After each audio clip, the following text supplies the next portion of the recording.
Hi friends, ఈరోజు టమాటా రసం ఎలా చేయాలో చూద్దాము. 3 టమాటాలు, నిమ్మకాయ సైజ్ అంతా చింతపండు తీసుకొని బాగా వాటర్లో మిక్స్ చేసి రసం తీసుకోవాలండి. రసం తీసుకున్న తర్వాత బాండీ పెట్టుకొని కందిపప్పు, ధనియాలు వేయించుకోవాలి.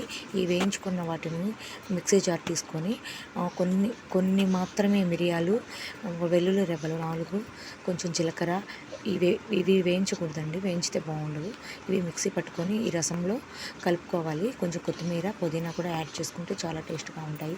తర్వాత కడాయి పెట్టుకొని 4 స్పూన్లు ఆయిల్ వేసుకొని, 1 టీ స్పూన్ ఆవాలు వేసుకొని 4 ఎండుమిరపకాయలు వేసి బాగా వేగిన తర్వాత చిటికెడు పసుపు యాడ్ చేయాలండి.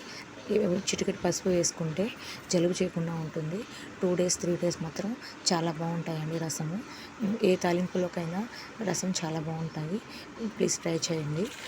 తర్వాత ఈ కలుపుకున్న ఈ మిశ్రమాన్ని ఈ కడాయిలో వేసుకొని మిరపకాయలు బాగా చిదుముకోవాలండి, లేకుంటే కారం సరిపోదు. చేతితో మెదిపేస్తే కారం సరిపోతుంది, బాగుంటాయి కూడాను. ప్లీజ్ ట్రై చేయండి. మా వీడియో కానీ నచ్చినట్లయితే లైక్ చేయండి.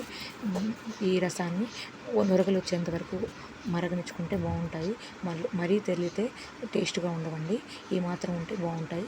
ప్లీజ్ మా వీడియో నచ్చినట్లయితే లైక్ చేయండి. Bye bye.